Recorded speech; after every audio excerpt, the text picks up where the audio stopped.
श्रीमद्भागवतम स्कंद प्रथम 17वां अध्याय श्लोक संख्या 21। सुतवाच, सूत गोस्वामी ने कहा, एवं इस तरह धर्मे साक्षात धर्म प्रवदति, इस तरह बोलकर सह वो सम्राट राजा द्विजसत्तमः, हे ब्राह्मणों में श्रेष्ठ, समाहितेन ध्यानपूर्वक मनसा मन से विखेदः किसी त्रुटि के बिना पर्यचष्टा प्रत्युत्तर दिया तमा उसको। सूत गोस्वामी ने कहा, हे ब्राह्मणों में श्रेष्ठ, धर्म को इस तरह बोलते सुनकर सम्राट परीक्षित अत्यंत संतुष्ट हुए और बिना किसी त्रुटि या खेद के उन्होंने इस तरह उत्तर दिया। धर्म रूप बैल का कथन दर्शन तथा ज्ञान से परिपूर्ण था और राजा इससे संतुष्ट हुए, क्योंकि वो जान गए कि पीड़ित बैल कोई सामान्य जीव न था। जब तक कोई परमेश्वर के नियम से पूरी तरह अवगत न हो तब तक वो ऐसी मार्मिक बातों को या दार्शनिक सत्य का भाषण नहीं कर सकता। सम्राट भी समान रूप से कुशाग्र बुद्धि वाला था, अतएव उसने बिना किसी त्रुटि या संशय के उत्तर दिया। ओम अज्ञानतिमिरान्धस्य ज्ञानाञ्जनशलाकया चक्षुरुन्मीलितं येन तस्मै श्रीगुरुवे नमः। श्रीचैतन्यमनोभीष्टं स्थापितं येन भूतले स्वयं रूप कदा मह्यं ददाति स्वपदान्तिकं। वन्देऽहं श्रीगुरोः श्रीयुतपदकमलं श्रीगुरुन् वैष्णवांश्च। श्रीरूपं सौरजातं सहगण रघुनाथान्वितं तं सजीवं साद्वैतं सावधूतं परिजनसहितं कृष्ण चैतन्य देवं श्रीराधाकृष्णपादान् सहगण ललिता श्रीविशाखान्वितांश्च। हरे कृष्णा कृष्णा कृष्णा हरे हरे, हरे राम राम राम हरे हरे।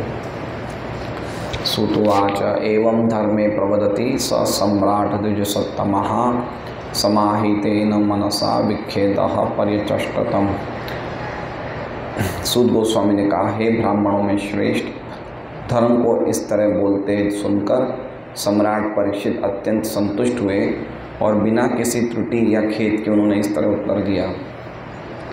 तो सबसे पहले ये श्लोक जो है उसमें हम समझें इनके अर्थों को, शब्दों के अर्थ को। तो सूतवाच मतलब क्या हुआ? सूत गोस्वामी ने कहा, एवं धर्मे प्रवदति मतलब इस प्रकार, एवं मतलब इस प्रकार, धर्मे मतलब धर्म बोल रहे थे। कौन से रूप में? बैल के रूप में।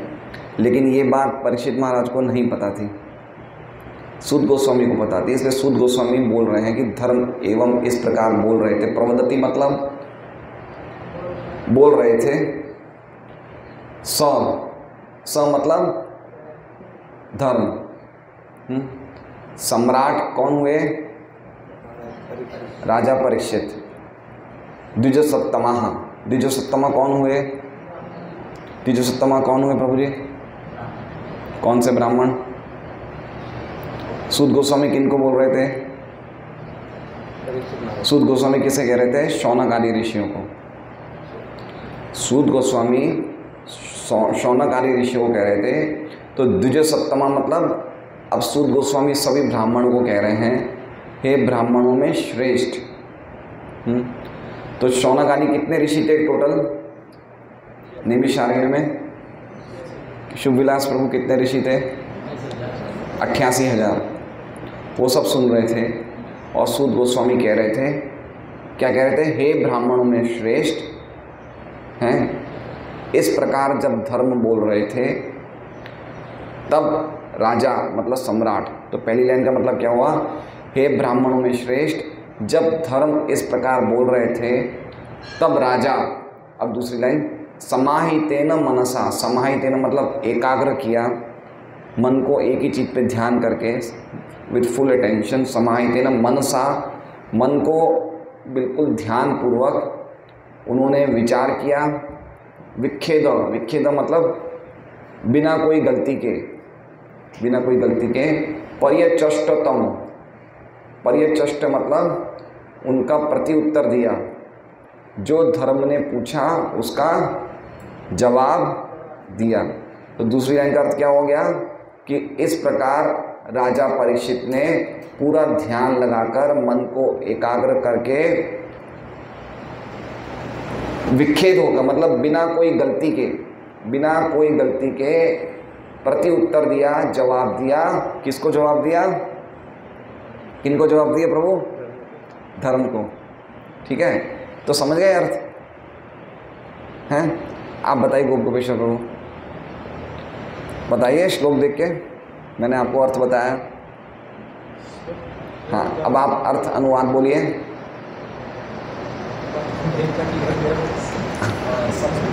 नहीं, संस्कृत में नहीं बोलना है, मतलब श्लोक देख के हमें अपने अपने शब्दों में समझाना है कि हम क्या समझे। उर्मिला माता जी आप बताइए। को बोलते हैं राजा परीक्षित को जिस सत्मा ब्राह्मण को सबको मतलब जिस सत्मा को सब ब्राह्मण के लिए बोलते हैं, सब ब्राह्मणों में जो राजा है उनके लिए। सब ब्राह्मणों में जो राजा हैं? नहीं, सब ब्राह्मणों सब ब्राह्मणों को कौन बोलते हैं? क्या बोल रहे हैं? धर्म रूपी बैल क्यों हाँ, समान मनसा। आप बोले विचार करके अपने मन में विचार करके बोलना है, बिना हाँ, बिना गलती करके, बिना गलती करके।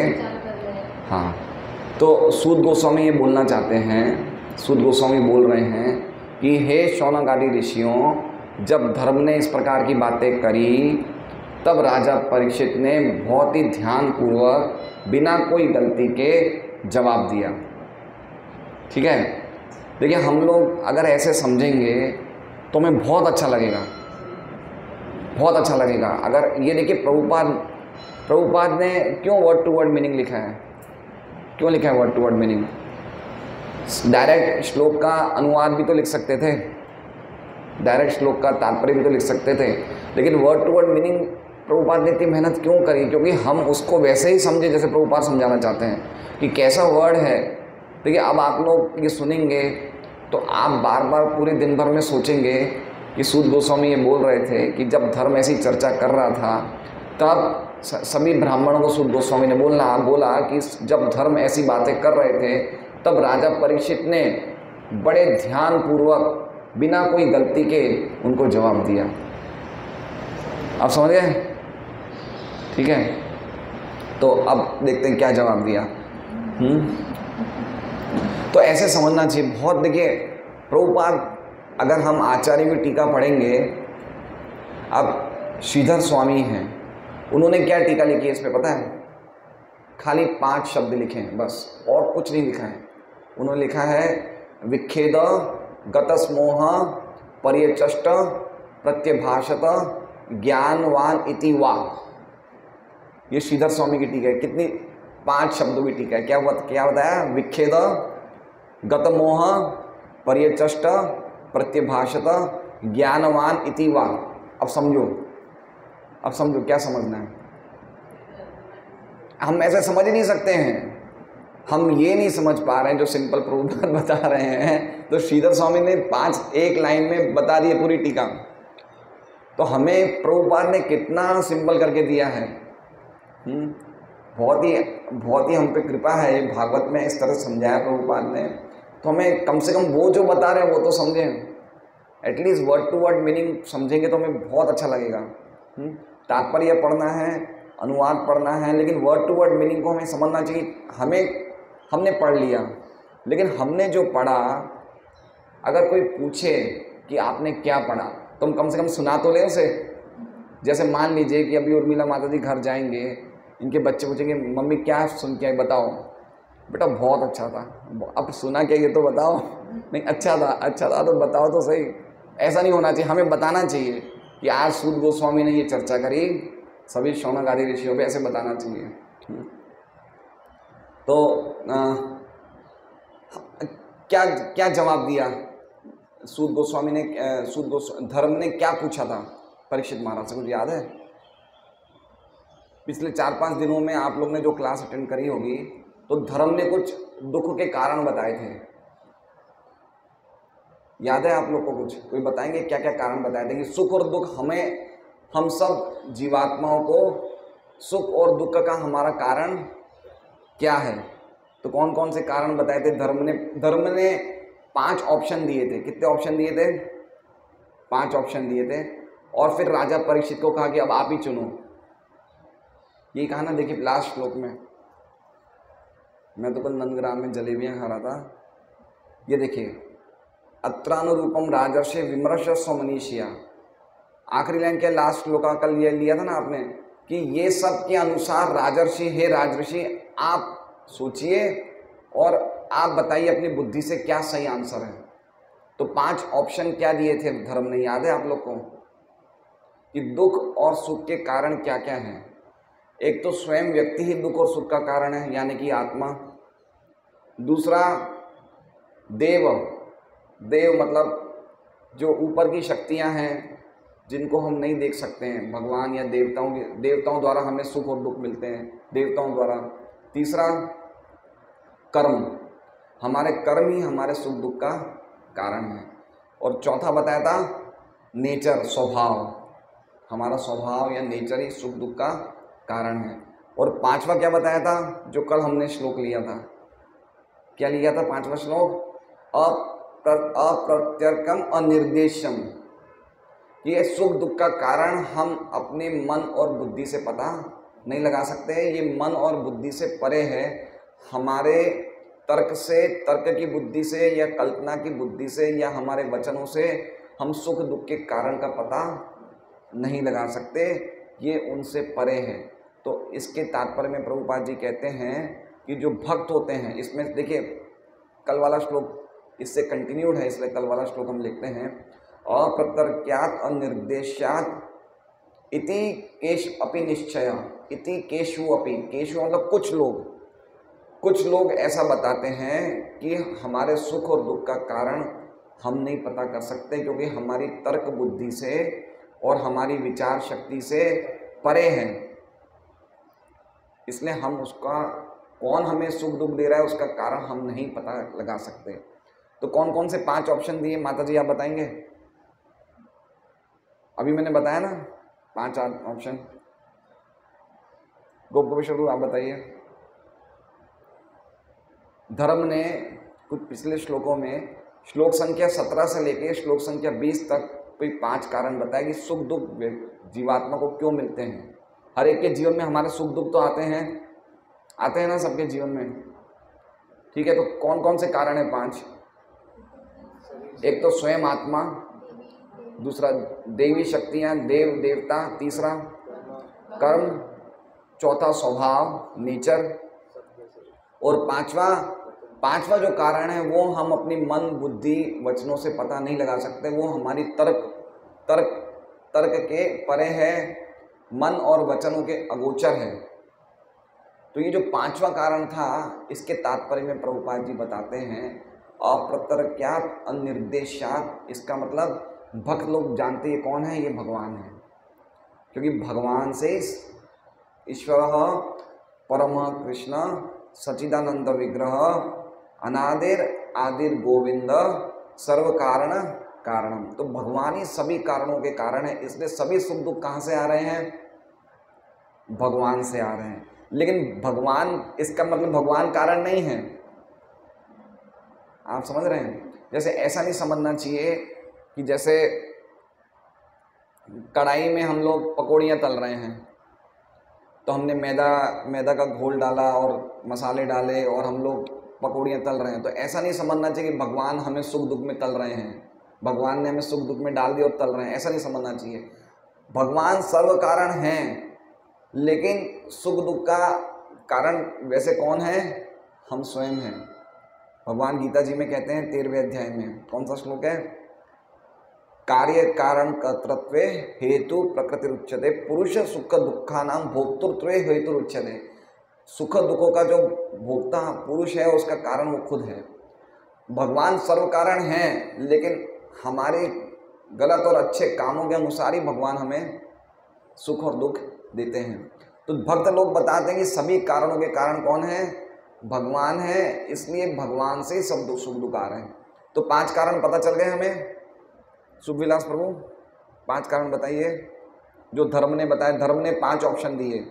धर्म ने परीक्षित महाराज को आंसर देने के लिए, परीक्षित महाराज को जज करने के लिए 5 ऑप्शन दिए कि हम पे सुख दुख आते हैं, इसके किस कारण से आते हैं।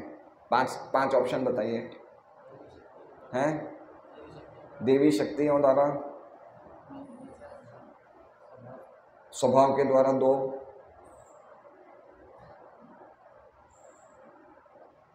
आत्मा हम खुद हैं उसके कारण, चौथा कर्म,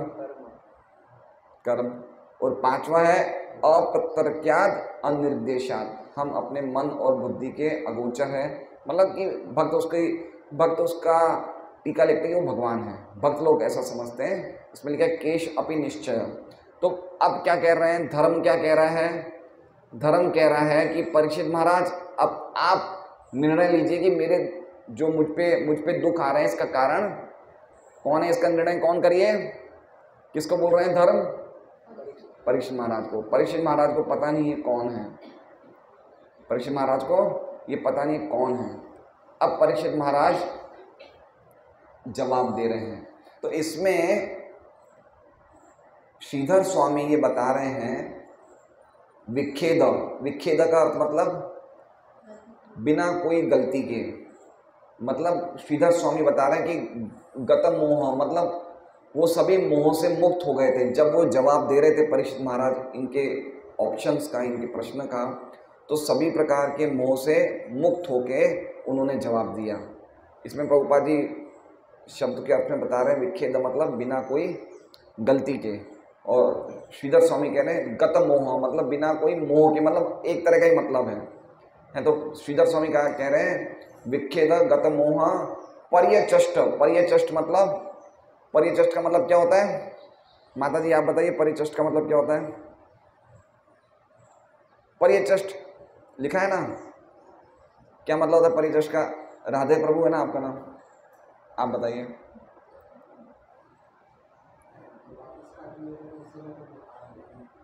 अच्छा आप बताइए 5 सेकंड प्रभु। परिचष्ट, परिचष्ट का मतलब, वसुत्तम प्रभु आप बताइए परिचष्ट मतलब। हाँ जवाब देना, ठीक है। तो जवाब दिया मतलब उनका उत्तर दिया, उनके सामने जवाब दिया। ज्ञानवान इति वा, ज्ञानवान इति वा मतलब श्रीधर स्वामी ज्ञानवान इति इतना बोल रहे हैं, इसका मतलब वो समझ गए कि ये धर्म है। ये ज्ञान प्राप्त होने के बाद उन्होंने जवाब दिया। किन्होंने? परीक्षित महाराज ने। जब ये जवाब देने वाले थे परीक्षित महाराज, वो समझ गए कि ये जो ये बैल है ये सामान्य जीव नहीं, ये कौन है? ये धर्म है। ये आप समझ रहे हैं? कुछ समझ गए? देखिए हम समझेंगे ना तो बहुत अच्छा लगेगा। बिना समझे भी करेंगे तो भी अच्छा तो है ही। भागवत तो कैसे भी सुन रहे हैं अच्छा है, लेकिन फिर भी समझ के करेंगे तो बहुत अच्छा लगेगा। तो तात्पर्य, अब एक सम्राट का अर्थ एक और होता है, पता है? इसमें सम्राट लिखा है ना, सम्राट पहली लाइन में सम्राट लिखा है ना। सम्राट का अर्थ क्या होता है? एक होता है राजा और एक होता है सम्राट। क्या डिफरेंस है? क्या डिफरेंस है? राजा और सम्राट में क्या भेद है जी? पूरी पृथ्वी के राजा मतलब राजाओं के राजा, मतलब वो सम्राट का मतलब ये होगा उनके नीचे और भी सारे राजा हैं, है ना। तो परीक्षित महाराज जो है वो सामान्य व्यक्ति नहीं है, बहुत बुद्धिशाली हैं, बहुत बुद्धिशाली है। उनकी बुद्धि देखिए, इसमें लिखा है समाहितेन मनसा। व्यक्ति पहले के ज़माने में लोग कैसे हुआ करते थे, वैदिक काल में जो बुद्धिशाली लोग होते थे वो व्यक्ति को देखते ही पहचान जाते थे कि इसके मन में क्या चल रहा है, देखते ही पहचान जाते थे। ऐसा एग्जाम्पल आपको याद आ रहा है? पहले हुआ था ऐसा एग्जाम्पल, याद आ रहा है? पहले स्कंद में आप पढ़ चुके हो कि उन्होंने देखते ही पहचान लिया, और उन्होंने देखते ही पहचान लिया कि इस व्यक्ति का हाव भाव क्या है।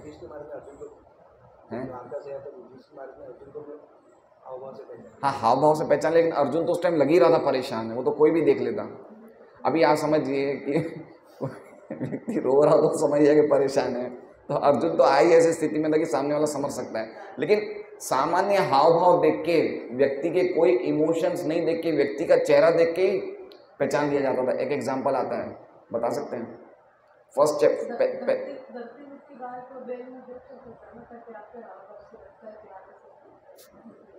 नहीं, पहले स्कंद में है, बहुत अच्छा एग्जाम्पल है। कली को तो पहचान लिया ना, वो मार रहा था गाय को, उसमें कोई प्रॉब्लम नहीं है। हाव भाव मतलब मेरे बात समझिए, जैसे गोविष्य प्रभु यहाँ इनके शक्ल, इनके चेहरे को मैं देख रहा हूँ, इनके चेहरे को देख के मुझे पता चल गया कि इनकी अंतर स्थिति क्या है। आप समझे कि अंदर से कितनी इनकी स्थिति क्या है, वो इनके चेहरे को देख के। प्रभुपाद लिखते हैं face is the index of mind, ठीक है ना। तो मन में उसका क्या चल रहा है चेहरे पे आ जाता है। तो पहले के ज़माने में कुछ लोगों के पास एक कला थी कि वो पहचान जाते थे। तो ऐसा कहाँ आता है एग्जाम्पल? ऐसा तब आता है एग्जाम्पल कि सुखदेव गोस्वामी जब प्रकट हुए व्यासदेव जी के धर्म पत्नी के गर्भ से, तो प्रकट होते ही वो निकल गए थे बाहर, मतलब वो छोड़ के घर छोड़ के जा रहे थे। तो जब वो जा रहे थे तो कुछ देवियाँ स्नान कर रही थी निर्वस्त्र होकर, ठीक है, और सुखदेव गोस्वामी भी निर्वस्त्र थे। तो जब सुखदेव गोस्वामी गुजर रहे थे तो वो स्त्रियों ने अपने शरीर को नहीं ढका, जबकि वो जवान थे।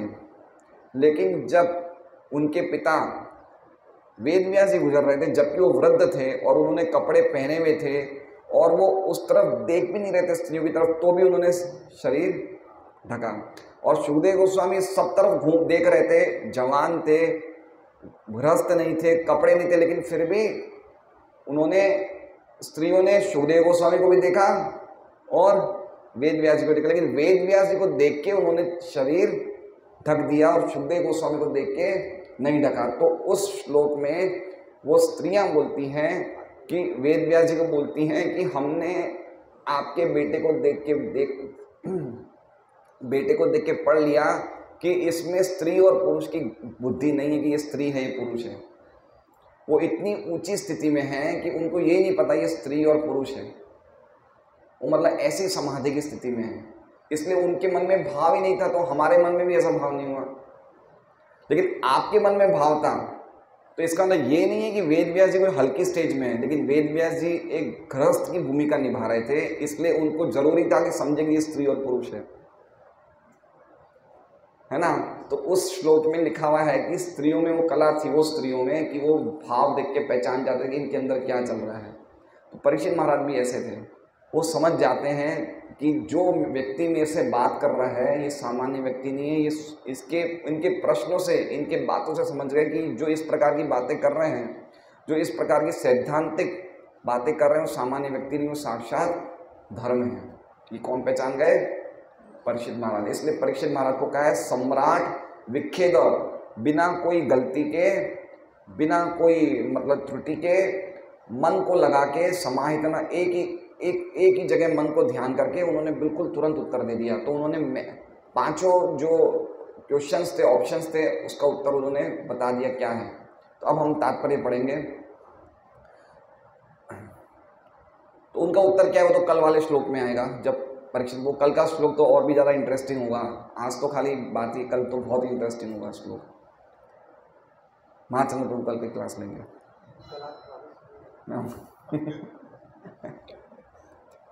तो तात्पर्य में अब क्या बोल रहे हैं प्रभुपाद जी?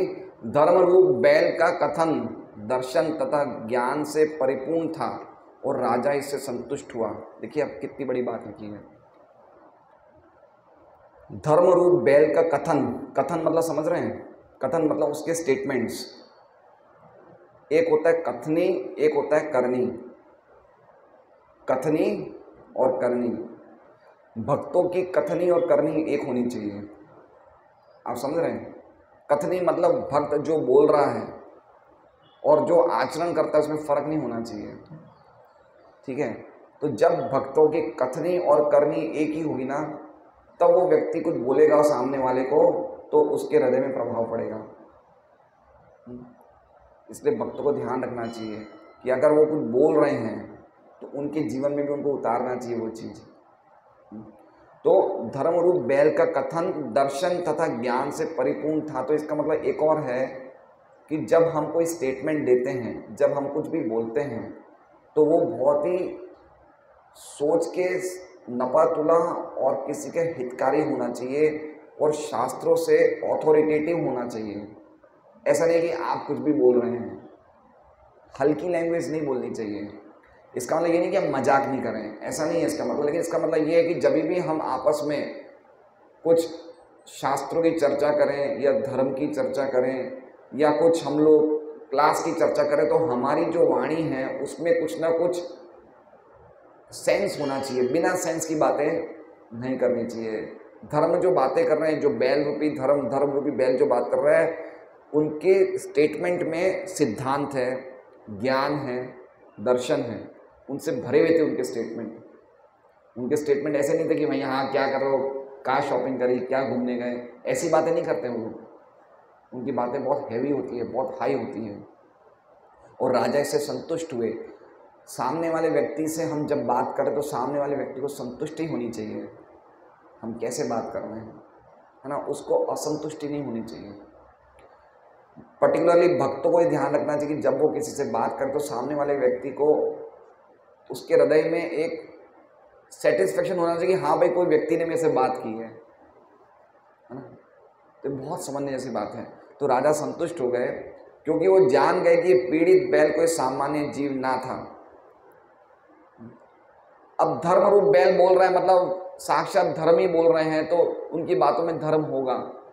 तो उसी तरह से जब हम चूंकि भगवान की बातें कर रहे हैं, भगवान साक्षात मूर्तिमान धर्म है, तो हमारी बातों में भी धर्म होना चाहिए। ऐसा नहीं कि हम सुबह 9 बजे तक प्रोग्राम अटेंड करते हैं, तब तक तो हम बहुत ज़्यादा रहते हैं और फिर उसके बाद जैसे ही घर गए तब खुलेआम अपने हिसाब से बातें कर रहे हैं, चर्चा कर रहे हैं, आचरण कर रहे हैं। ऐसा नहीं होना चाहिए।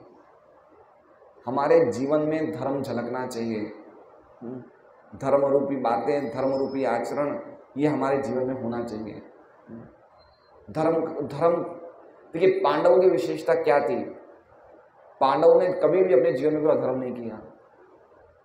कोई भी कार्य, आप महाभारत पढ़ेंगे तो पांडवों ने इतने सारे काम किए, लेकिन कभी भी कोई काम अधर्म से नहीं किया उन्होंने। वो हर चीज में देखते थे कि इसमें कोई अधर्म तो नहीं है। अर्जुन का एग्जाम्पल ले लीजिए, लड़ रहे हैं, भगवान कह रहे हैं तुम लड़ो, युधिष्ठिर कह रहे हैं तुम लड़ो, है, लेकिन फिर भी सोच रहे हैं बार बार कि मैं अपने दादा को मारूंगा, गुरु को मारूंगा, मुझे कोई अधर्म तो नहीं लगेगा।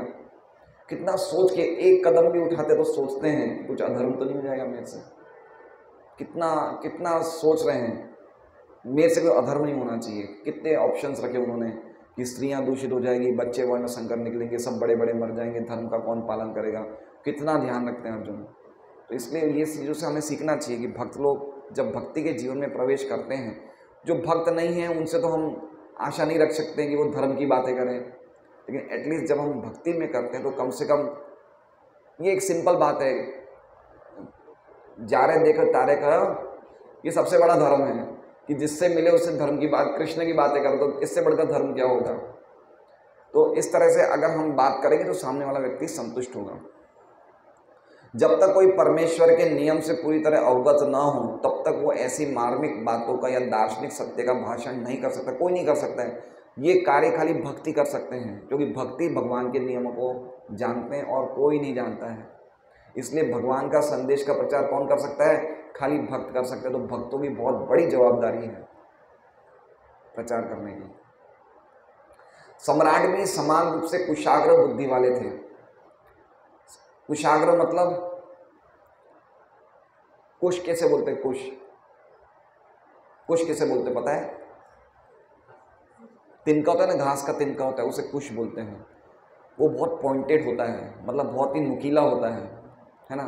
तो इस कुशाग्र बुद्धि का अर्थ क्या हो गया कि उनकी बुद्धि बहुत नुकीली थी, बहुत ही पॉइंटेड थी, है ना।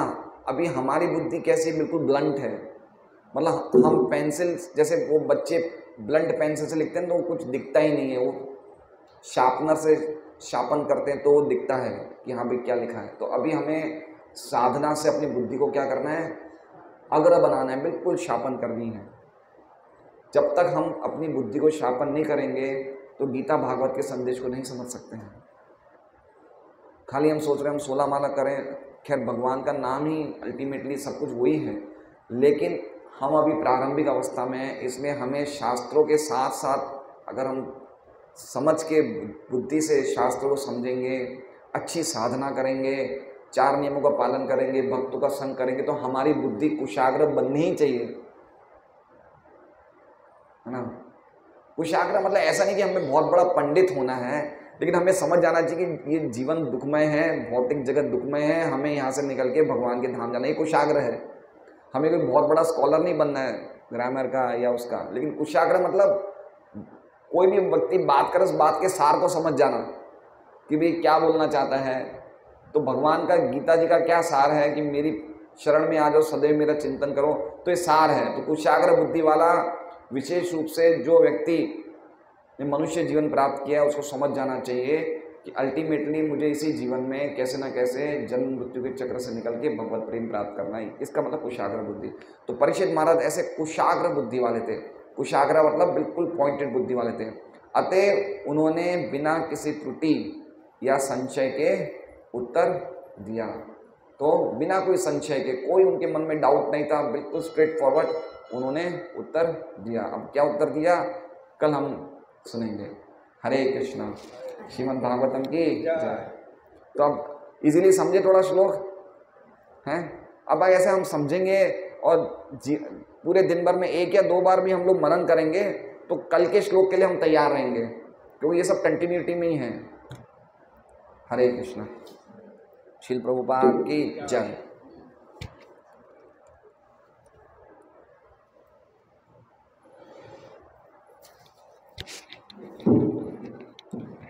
हरे कृष्णा। तो हरिदास प्रभु का हम बहुत धन्यवाद करते हैं। हमको सभी सिखाया कैसे श्लोक अंडर्स करना चाहिए, कैसे उसको समझना चाहिए। हाँ, कैसे सुध गोस्वामी बोल रहे हैं ब्राह्मण श्रेष्ठ में, और फिर कैसे परीक्षित महाराज बिना कुछ संक्षेप से उत्तर दे रहे हैं। फिर कैसे हाव भाव जानते हैं, उसको हमको उदाहरण दिया। जैसे सुध गोस्वामी जाते हैं तो वो स्त्री और पुरुष में भेद नहीं करते थे, तो वो स्त्रियां जानती थी जो स्नान कर रही थी, वो ये हमको उपदेश मिल रहा है। फिर उनके जो पिताजी थे वेद व्यास, तो गृहस्थ थे, तो उसको पता था स्त्री और पुरुष का भेद, इसलिए उस स्त्रियों को मन भाव से जान गई थी कि भाई हम निवस्त्र नहीं रह सकते। तो ये सब बहुत अच्छी तरह से पॉइंट दिया हमको हरिदास प्रभु ने, और जन्म मृत्यु में से कैसे निकलेंगे, और इसी तरह बहुत सारे एग्जाम्पल दिए। तो हमारी बुद्धि तो इतना याद नहीं रख सकती हरिदास प्रभु की तरह, लेकिन भगवान को प्रार्थना करते हैं कि हमको भी ऐसे श्रवण करने को हरिदास प्रभु के मुख से मिले। तो कल हरिदास प्रभु वापिस आएंगे तो आगे क्या परीक्षित महाराज बोल रहे थे वो हम वापिस ऐसे सुनिए। हरे कृष्ण।